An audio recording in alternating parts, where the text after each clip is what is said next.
Hello, everyone. So last time we looked at some generalization for combinations and permutations.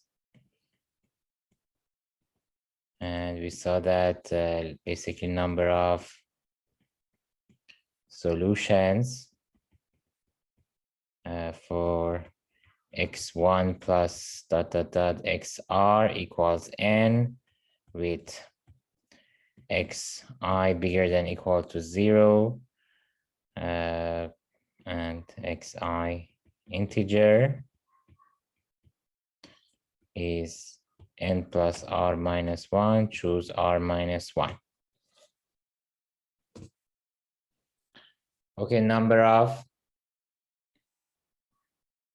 solutions for an equation of this type. So it's one equation with r unknowns, but it has finitely many solutions because we are assuming that all the variables are non-negative integers. So this is a very important formula and important concept. We can use this to solve many questions of a similar type. So for example, let's say if we consider the same equation, but this time, let's say variables are positive integers rather than non-negative integers, we can still find the number of solutions. Or let's say if we have an inequality instead of equality, which is one of the exercises in your book. I'll also mention that. So let's look at some examples. So let's start with find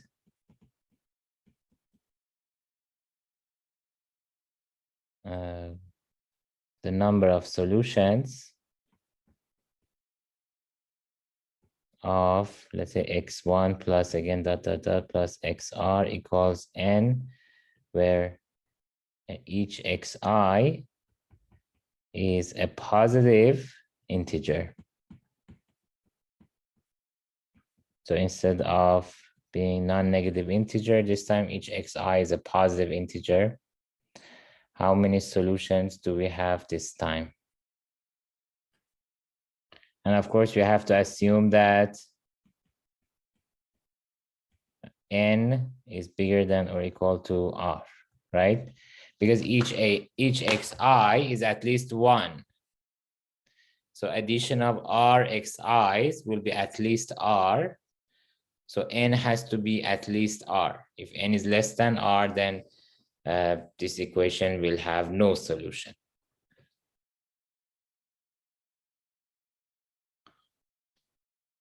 Okay.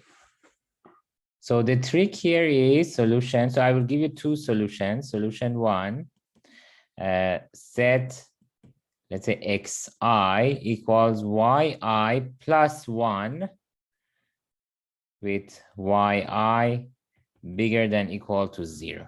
See, we already know how to handle an equation if each variable is non-negative. Right now, each variable is positive, meaning that it's bigger than equal to 1. So instead of bigger than equal to 0, we have bigger than equal to 1. But if I write xi in the form yi plus 1, well, xi is bigger than equal to 1, right? Which means yi plus 1 is bigger than equal to 1, and therefore yi itself is bigger than equal to 0, which is the case that we already explained how to handle it. Right? So this is a small trick that we do. In similar examples, also you can do the same trick because you already know how to handle an equation if the variables are non-negative, meaning that if they're bigger than or equal to 0. So if there is another type of restriction in your question, let's say if it says xi bigger than or equal to 5 or xi bigger than or equal to -5, for example. So you can write xi in the form of yi plus some proper number so that yi is bigger than or equal to 0, and you will know how to handle the equation from the recipe we explained last time, or we derived last time. So set xi equals yi plus 1 with yi bigger than or equal to 0. Then what are we going to get? then x1 plus dot dot dot plus xr equals n. So that means what xi is yi plus 1. So we have y1 plus 1 plus yr plus 1 equals n. So that means y1 plus yr equals n minus r, right? The r of them, r1s means r, and then if I take it to the other side, becomes minus r. So y1 plus yr equals n minus r. So, and this is valid from both directions, right? So I can conclude this from this, or I can conclude this from this. So it's valid from both direction, meaning that these two are equivalent with each other, right? So if these two equations are equivalent with each other, well, of course, the number of solutions of the first equation is same as number of solutions of the second equation. Hence, number of solutions of x1 plus dot dot dot plus xr equals n is same as number of solutions of y1 plus dot dot dot plus yr equals n minus r.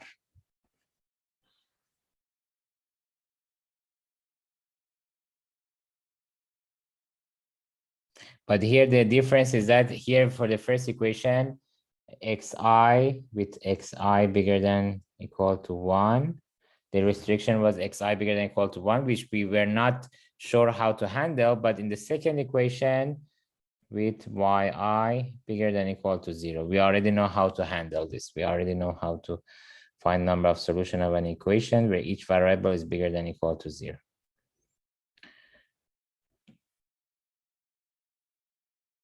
So the latter number is given by, what was the formula? Let me remind you, it's n plus r minus 1, choose r minus 1. But my n here is n minus r. So it's n minus r plus r minus 1, choose r minus 1.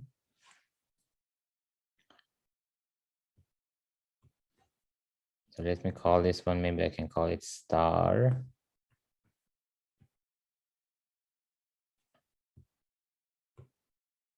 So this is by star above. And then this is n minus 1, choose r minus 1. N minus r plus r minus 1 is n minus 1. Choose r minus 1, right? My n value here is n minus r. My r is same as r. So n minus r plus r minus 1. Choose r minus 1. That's n minus 1. Choose r minus 1.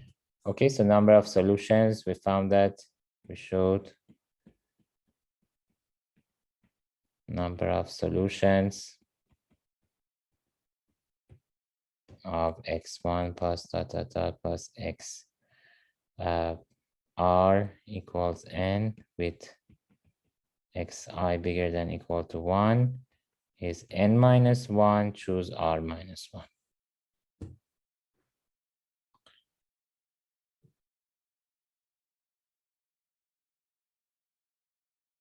Okay. Now let me tell you another solution for this equation. Another solution for finding number of solutions of this equation.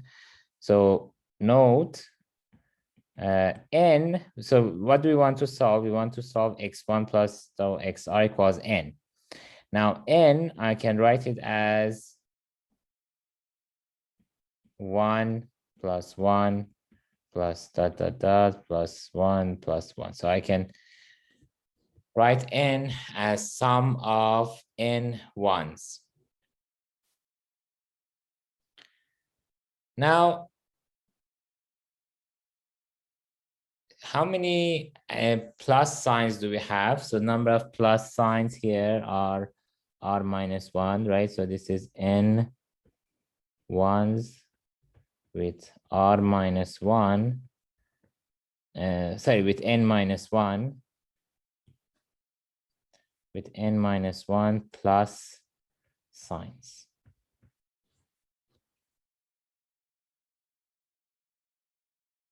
Right? So for example, if n was 2, then 2 would be 1 plus 1. So I would have 2 ones and 1 plus sign only. Or if n is 3, if n was 3, I would have like n equals 1 plus 1 plus 1. And that would be 3 ones and 2 plus signs. And for n, I can say I have n ones and n minus 1 plus signs. Now, if I choose r minus 1 out of these n minus 1 plus signs, then this will split my numbers, my number n, it will split my number n into r small numbers. The first number being all the ones before the first plus sign, second number, the ones between first and second plus sign, and so on. Right? So any choice now, any choice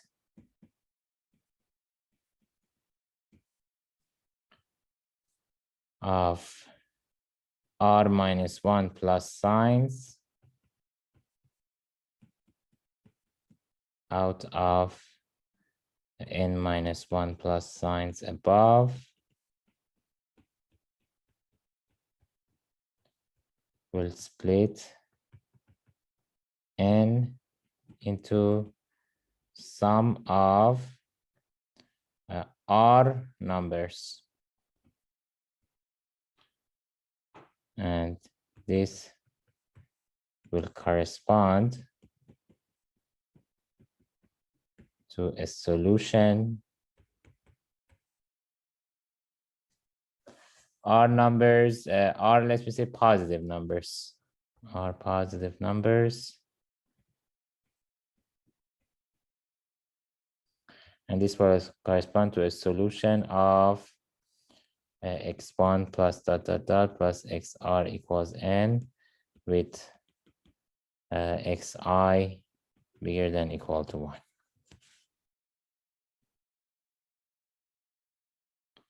Right? So see, for example, if I have, let's say 6, or let's say 8, I write it as 1 plus 1 plus 1 plus 1, 1, 1, 1, 1.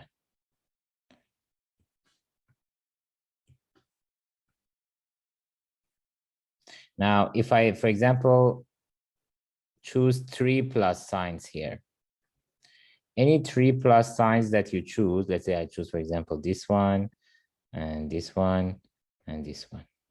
So this will split my number into sum of 4 numbers. This will be my first number, which I can call it x1. This will be my second number, which I can call it x2. And this will be my third number, which I can call it x3. And this will be my fourth number, which I can call it x4. So once I choose 3 plus signs, this will split my number into 4 numbers.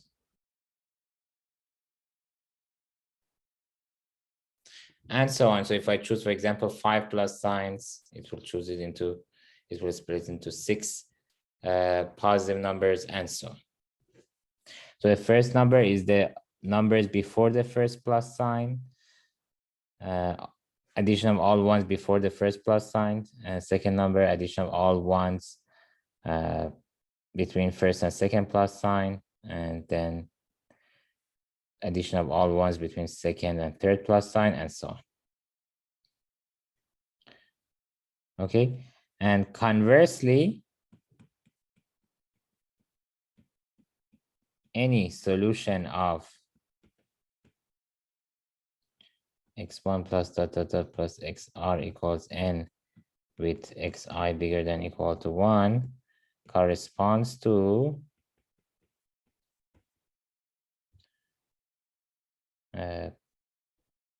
a choice, a unique choice of r minus 1 plus signs out of n minus 1 plus signs, right?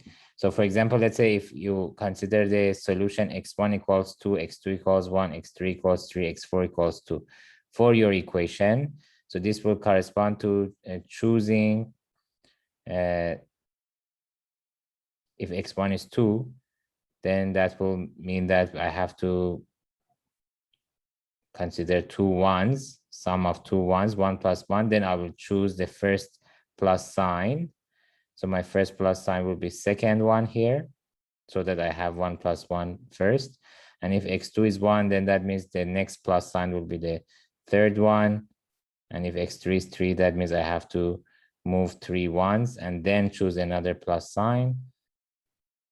And then the remaining will be my x4, right? So there is a one-to-one correspondence between choice of r minus 1 plus signs out of n minus 1 plus signs and the solutions of this equation, x1 plus 2xr equals n. So thus the number of solutions of x1 plus xr equals n with xi bigger than equal to 1 is same as number of solutions, number of choices of r minus 1 plus signs out of n minus 1 plus signs, which is given by n minus 1, choose r minus 1. So if you want to choose r minus 1 plus signs out of n minus 1 plus signs, the number of choices you have is n minus 1, choose r minus 1.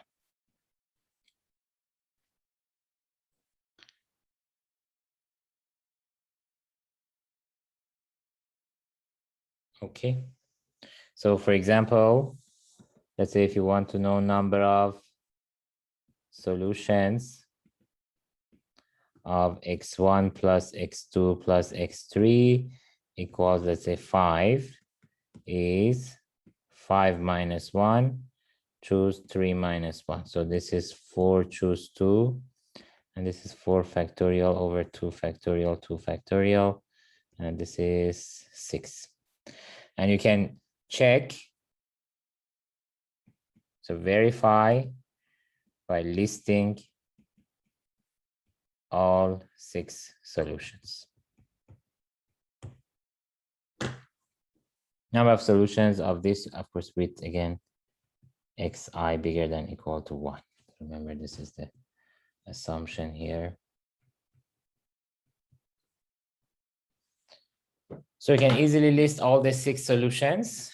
So for example, one of them is x1 equals 1, x2 equals 1, and x3 equals 3, right? 1 and 1 and 3, 2, 1 plus 1 plus 3 is 5. Or another one is 1 and 2 and 2, right? So you can list all the 6 solutions.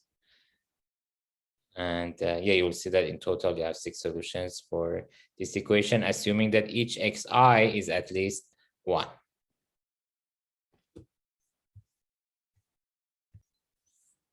Okay, now another example.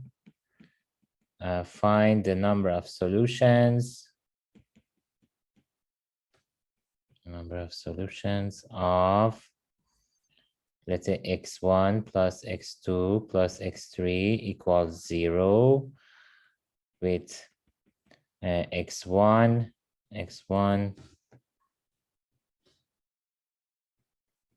bigger than equal to -4, x2 bigger than equal to -5, x3 also bigger than equal to -5.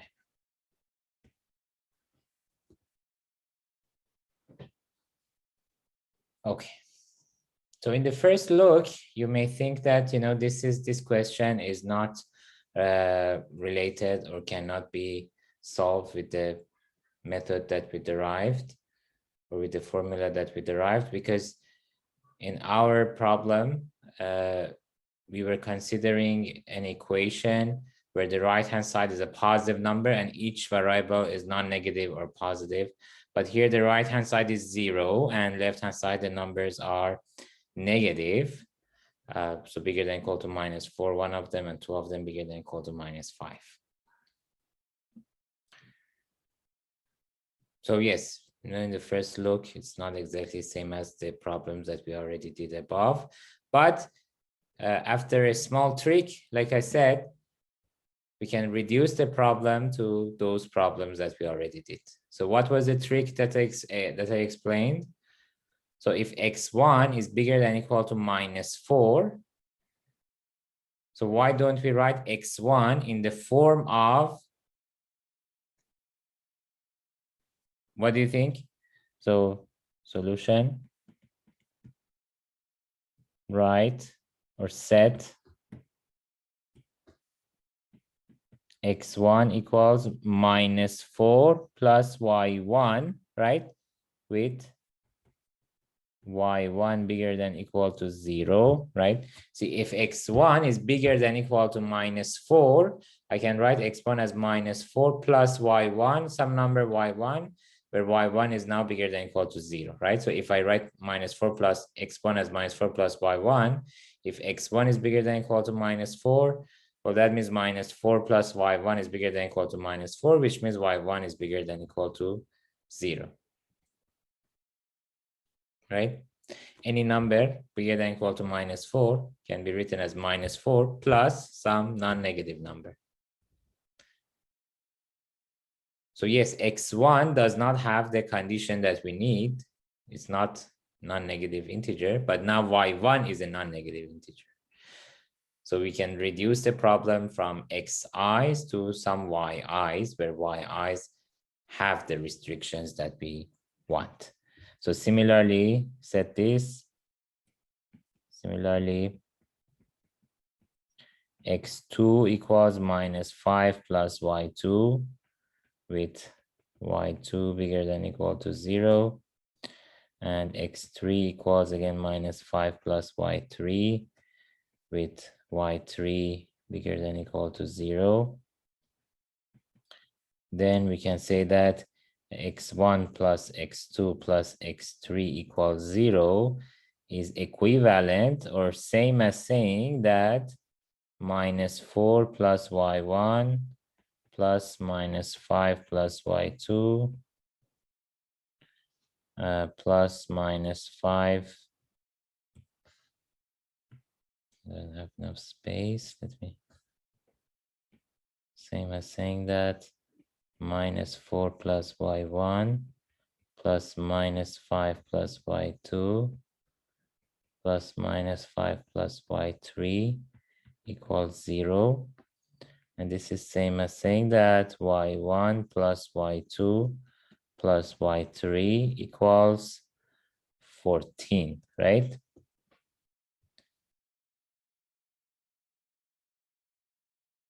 With yi bigger than equal to 0. See, the original equation is not of the form that we want, but we reduced it to an equivalent equation, where in the equivalent equation, we have y1 plus y2 plus y3 equals 14. Right-hand side is a positive number, positive integer, and each variable is a non-negative integer. And that's exactly the type of equation that we already know how to handle. So that's the number of solutions of x1 plus x2 plus x3 equals 0 is same as number of solutions of y1 plus y2 plus y3 equals 14. This one with the given condition. and this one with yi bigger than or equal to 0, the same as the number of this, which by star above is given by, what was it? Number of solutions of an equation of this type where each variable is non-negative was n plus r minus 1. Choose r minus 1, right? So that's what the formula star says, n plus r minus 1, choose r minus 1. So then I'll get 14 plus 3 minus 1, choose 3 minus 1. So this is 16, choose 2. And then this is 16 times 15 divided by 2. And 8 times 15 is 120. So 120 solutions for our equation. Number of solutions is 120.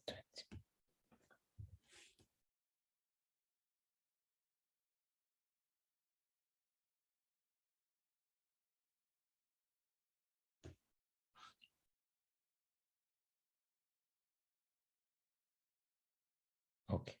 Now another example. Find the number of solutions of the inequality, let's say x1 plus x2 plus x3 less than or equal to, let's say, 12, where each xi is bigger than or equal to 0. So this time we have an inequality. How can we handle an inequality? We know how to handle an equation where each variable is non-negative and right-hand side is a positive integer. That's no problem. But what about if we have an inequality? Can we reduce this to an equation? Because we already know how to handle an equation. So solution, x1 plus x2 plus x3 is less than or equal to 12. This is equivalent with saying that, so this is a claim. Equivalent with saying that x1 plus x2 plus x3 plus x4 equals 12 for some non-negative integer x4.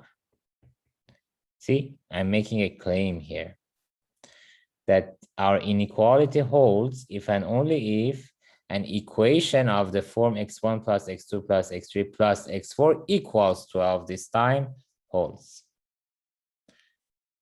So please note that in the left-hand side, in the inequality, we have 3 variables less than or equal to 12. And, oh, sorry, I think the screen was freezed. Yes. In the left-hand side, we have an inequality with 3 variables less than or equal to 12. Right-hand side, we have 4 variables, and this time equals 12 instead of less than or equal to 12.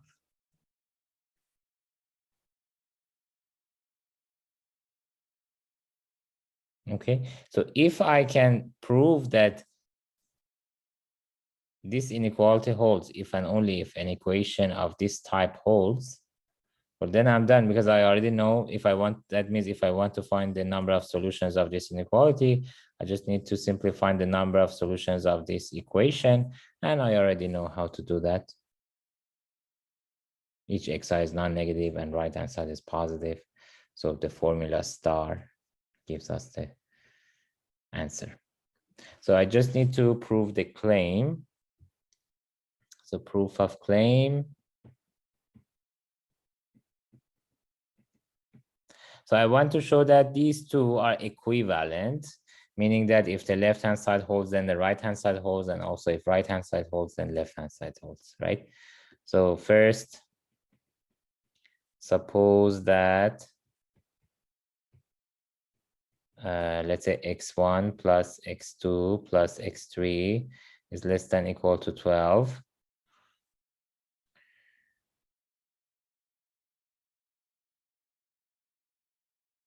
Okay, now set x4 as 12 minus x1 plus x2 plus x3. Then what do I have? Then first of all, x1 plus x2 plus x3 plus x4 equals 12, right? See, first I want to show that if this holds, then this holds. This holds means that I have to show that x1 plus x2 plus x3 plus x4 equals 12 for some non-negative integer x4. Now I am saying that the non-negative integer x4 that you are looking for, to find it, just simply consider 12 minus x1 plus x2 plus x3. So then, first of all, x1 plus x2 plus x3 plus x4 will be 12, right? Just from elementary school, just take this side to the other side, and then becomes x1 plus x2 plus x3 plus x4 equals 12. And I also need to verify that x4, so I need to have this one, which I just justified. And I also need to verify that this x4 is a non-negative integer. Is it a non-negative integer? And also x4 is non-negative. Why? Because x1 plus x2 plus x3 is less than or equal to 12, right? So I'm assuming that this holds. So if this holds, then of course this means 12 minus this guy will be bigger than or equal to 0. And 12 minus this guy is what I called it x4. So that means x4 is bigger than or equal to 0.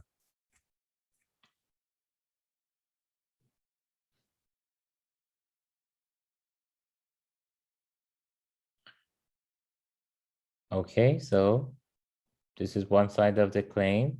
The other side, next, assume that x1 plus x2 plus x3 plus x4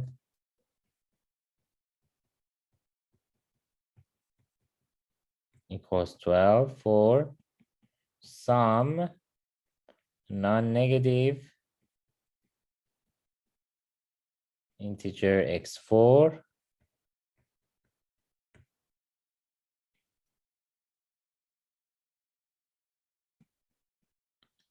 then what can we say? If this holds for some non-negative integer x4, then we can say that x1 plus x2 plus x3 is less than or equal to x1 plus x2 plus x3 plus x4, right? Because x4 is bigger than or equal to 0, right? See, when can I say that this inequality holds? Well, obviously, again, from elementary school, this holds if, well, x1 cancels x1, x2 cancels, x3 cancels. This holds if x4 is bigger than or equal to 0.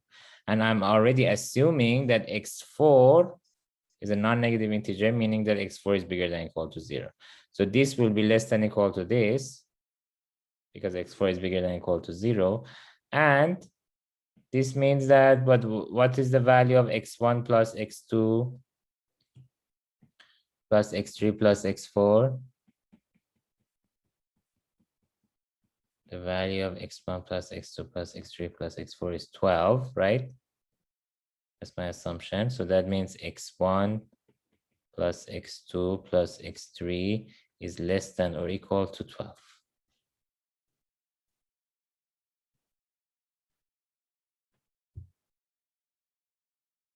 Which is what I needed to show. So first I assume this, I prove this.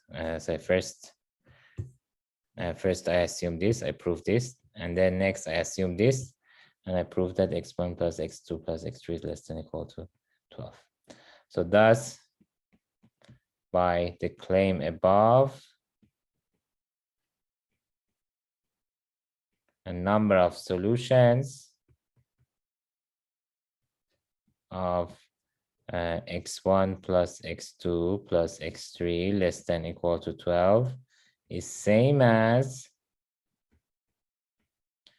number of solutions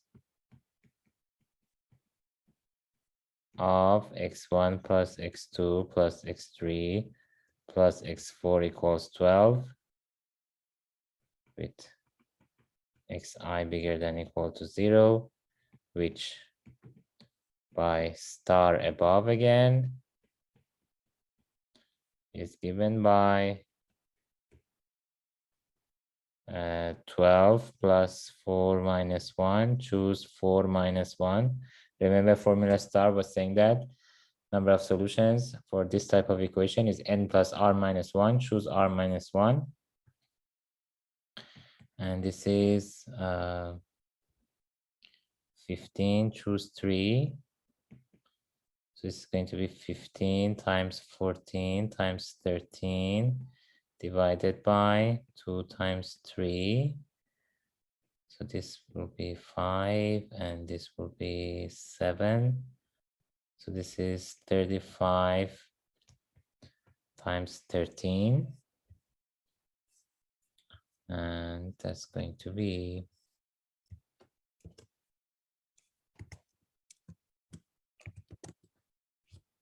455. So 455 solutions for this inequality, x1 plus x2 plus x3 less than equal to 12.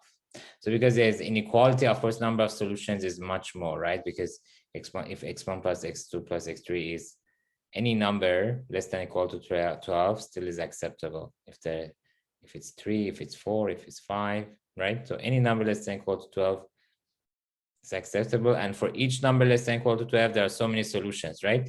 So if you want x1 plus x2 plus x3 equals 5, for example, there's so many solutions. If you want x1 plus x2 plus x3 equals 7, again, there are so many solutions. And so on.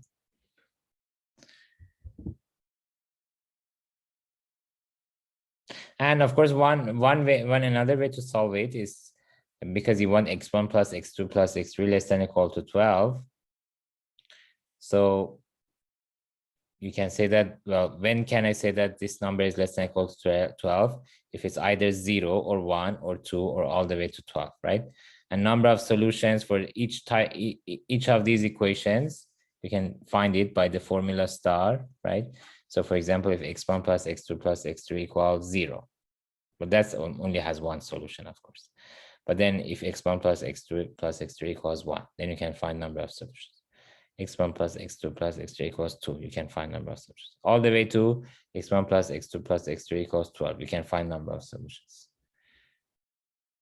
So there will be 13 number, and then you have to add all of them, and you will see that again, you get 455.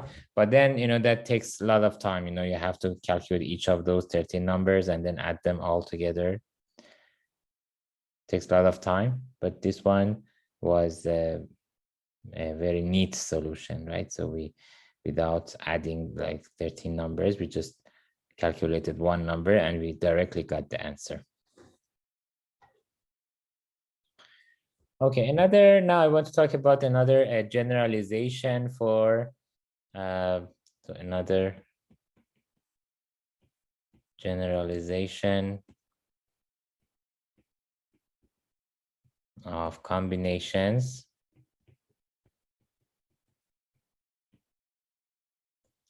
So suppose that we have n objects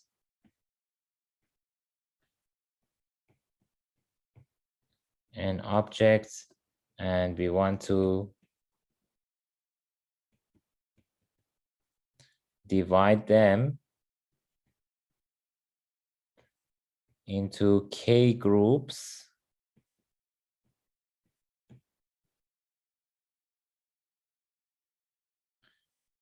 and k groups where members of each group are indistinguishable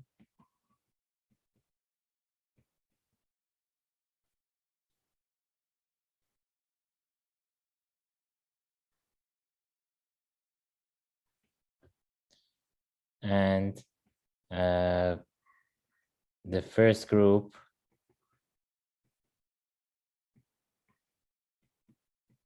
contains N1 members. Second group contains N2 members. And kth group contains NK members with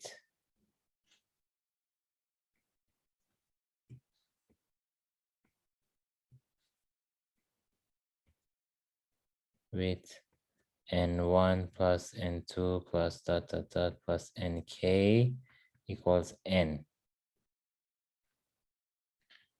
Then the total number of ways to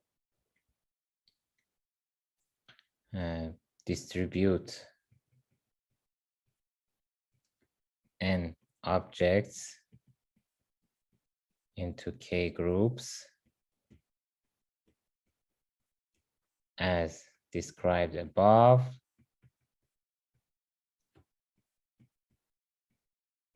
is denoted by N, choose N1, N2, NK, and is given by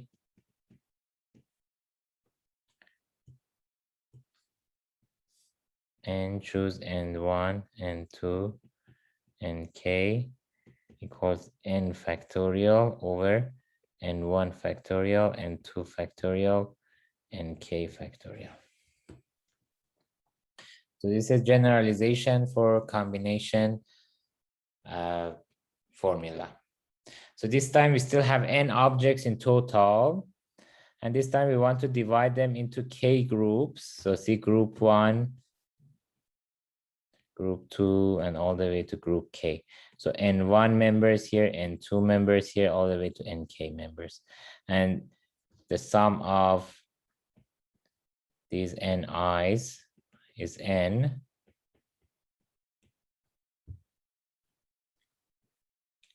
Okay, so in how many ways can we distribute N objects into these K groups? So the number of permutations, so if I consider, for example, the first N1 members, like say I can consider like N1 positions here and then N2 positions here, all the way to NK positions here. So the total number of permutations for N objects is N factorial, right? So N factorial permutations for N objects. But see, N1 of them will be in the first group.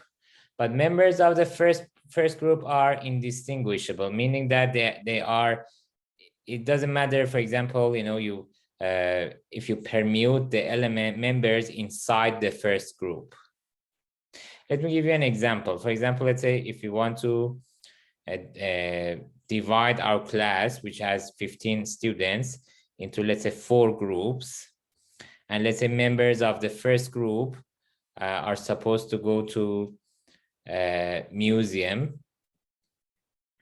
Second group are supposed to go to a certain park, for example, and so on. So let's say, for example, three members of the first group are supposed to go to museum. So it doesn't matter if I permute the members inside the first group. Like let's say if I say student 1, 2, 3 want to go to museum. Now it doesn't matter I say student 1, 2, 3 or 2, 1, 3 or 3, 1, 2, right? Because anyways, members of the first group will go to museum. So it doesn't matter whether student 1 is in the position 1 or position 2 or position 3 inside the first group. As long as he's in the first group, he'll go to museum. Now, whether in the first position of the first group, remember first group, let's say museum has 3 people.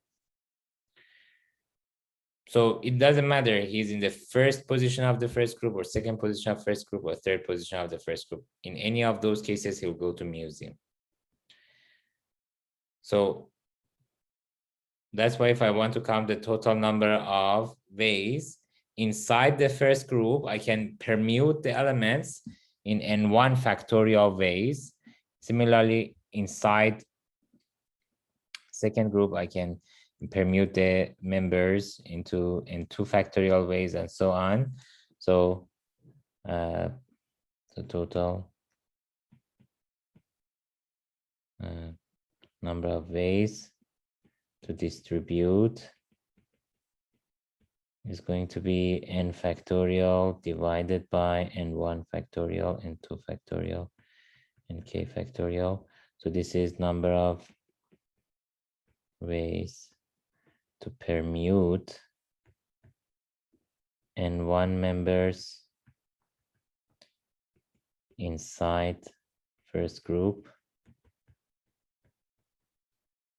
as these members are indistinguishable or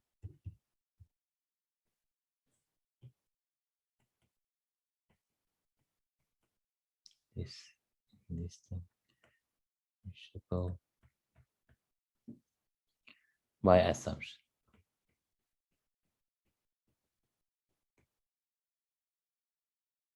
And similarly, n2 factorial is number of ways to permute n2 members inside the second group and so on. So I have to divide n factorial by product of these numbers. And another way to write it, you could say that, you know, inside the first group, you have n1 factorial ways to permute, inside second group, n2 factorial ways to permute, all the way to inside kth group, nk factorial ways to permute, and then product of them times the number of ways to distribute will be the total number of permutation of n objects, which is n factorial, right? So you could say that n1 factorial times n2 factorial times nk factorial times the number of ways, which you can call it x, for example, is equal to the total number of permutations of n objects, which is n factorial. And then x will be given by n factorial over this times this, right? So, or right, n1 factorial times nk factorial times x, which is number of ways to distribute, equals n factorial, which is total number of permutations of n objects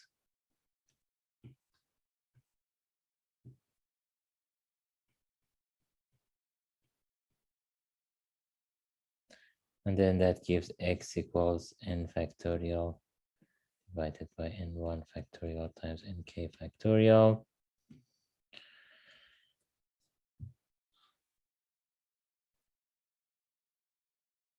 Okay, so in any case, this is the justification for this formula. So I can say proof of formula here.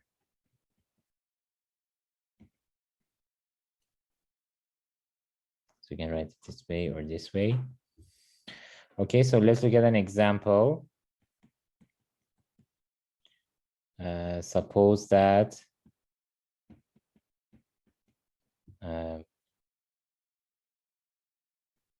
we want to choose 4 groups from 15 students in Math 120 class. First group contains 3 members, and we'll go to the museum.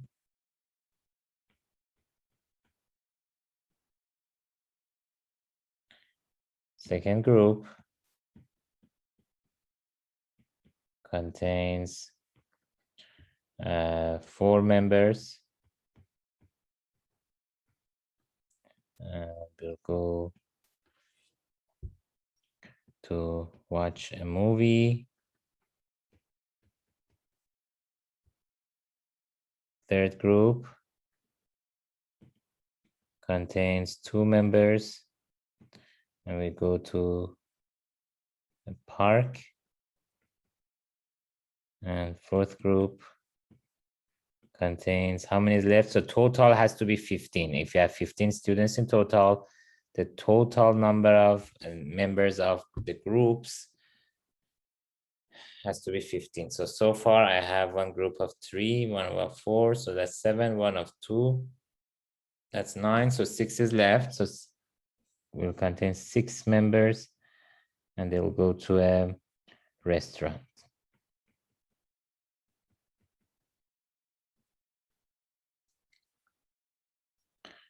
Find the number of ways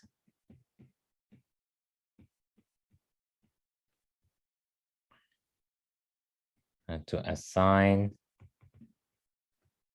these 15 students into these 4 groups. So here we have N1, number of elements in the first group, and that's 3. N2, number of elements the second group, that's 4. And 3, number of elements the third group, and that's 2. And N4 is 6, with N1 plus N2 plus N3 plus N4 equals 15. And so number of ways to assign is 15. Choose N1, which is 3, 4, 2, 6, which is equal to 15 factorial divided by 3 factorial times 4 factorial times 2 factorial times 6 factorial. And you can calculate this number.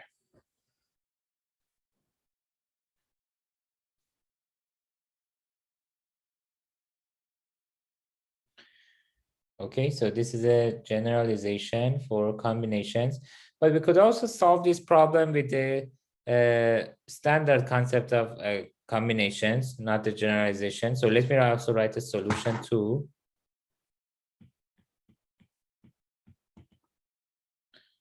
So number of ways to choose members of the first group is how many? So first group contains 3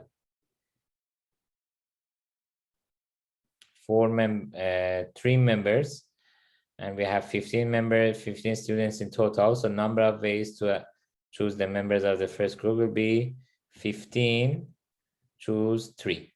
I have 15 students in total, and I want to choose 3 of them to be members of the first group. So in total, I will have 15, choose 3 ways to do that. Okay, similarly, I didn't get that. Could you try again?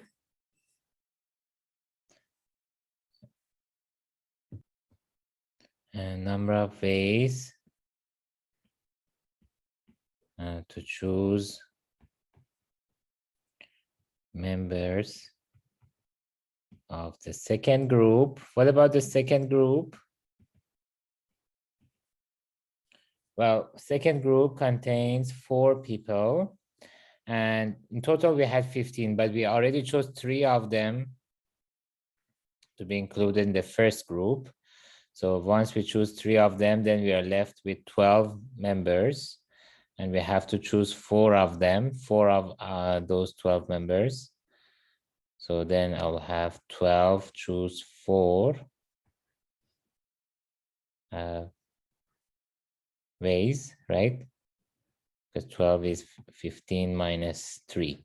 And 3 was the number of elements for the first group that I chose in the previous step. So this is 12 choose 4. And number of ways to choose members of the third group. So for the third group, so we already had 12, and now we chose another 4. So we are left with 8 students. And for the third, we have to choose 2 of them. So 2 members out of 8 remaining members. So 12 minus 4, choose 2. So that means 8 choose 2. And number of ways to choose the fourth group. So I had 8 in the previous step. I chose 2 of them. So I'm left with 6. And I have to choose 6 of them. So that's 6 choose 6. In other words, I will have just one choice, right? Because already only 6 people left, and all of them have to be included in the fourth group. So 6 choose 6, or just one way to do that. So in total, by product rule, we have how many ways to assign the students to these groups? I just need to multiply them, right? So for the first group, we had 15 choose 3. And then for the next one, we had 12 choose 4. For the next one, we had 8 choose 2. And then 6 choose 6. And then this will be do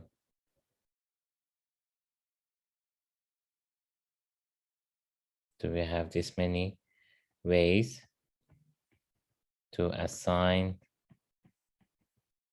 students to these 4 groups.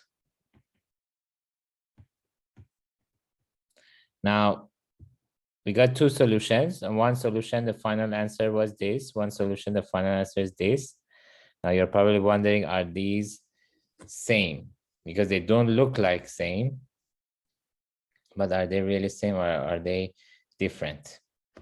And note that 15 choose 3 times 12 choose 4 times 8 choose 2 times 6 choose 6 is equal to 15 factorial over 3 factorial times 12 factorial times 12 factorial over 4 factorial, 8 factorial, and then 8 factorial over 2 factorial, 6 factorial, and that other number is just 1. So if I cancel this with this, cancel this with this, I'm going to left with 15 factorial over 3 factorial, 4 factorial, 2 factorial, 6 factorial, which is exactly the number I got in the first solution. Same as final answer in solution 1.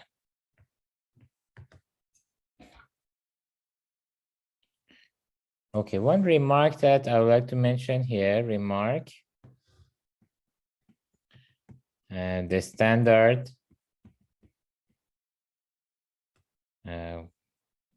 combination n choose k is a special case of n choose n1 and k, because we call this one a generalization for combinations. So I would like to mention here that why we call this generalization of this. So if this is a generalization for this, this means that this has to be a special case of this, right? So why is this a special case of this? So because K is used here, let me say N choose R. In the standard combination, when we want to choose R objects out of N objects, how can I fit it into this model? In this model, we had K groups, first group N1, second group N2, kth group Nk, and the addition of all N1 to Nk has to be N.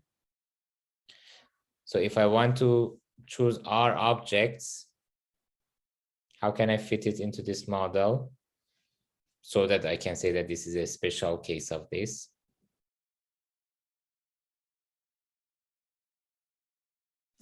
So this is the standard combination. This is a special case of this with K equals 2. I need to have, in the standard combination, basically I have two groups, i.e. two groups. First group, the members that are chosen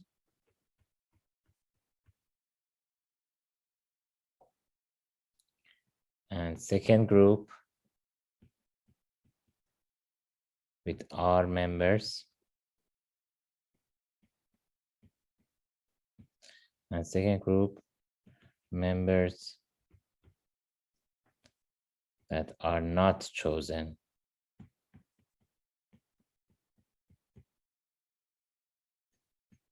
with N minus R members. So here we can say that N choose R is same as N choose R N minus R, which is N factorial over R factorial N minus R factorial. So when you say you want to choose R members, that means you do not want to choose N minus R members. So you're basically splitting all the N members into two groups. R of them will be chosen, N minus R of them will not be chosen. And in total, those two groups, the members of two groups, one of them R, one of them N minus R, in total, they will have N members as expected. So this is a special case of this where we have two groups only, one of them R, one of them N minus R. So if we use the formula for this, and remember the formula for N choose N1 to Nk was N choose N1 to Nk is N factorial divided by N1 factorial all the way to Nk factorial. So the formula for N choose R, N minus R will be N factorial divided by R factorial, N minus R factorial, which is the formula that we already know for N choose R. So N choose R is a special case of this concept where we have two groups, one with R and one with N minus R members.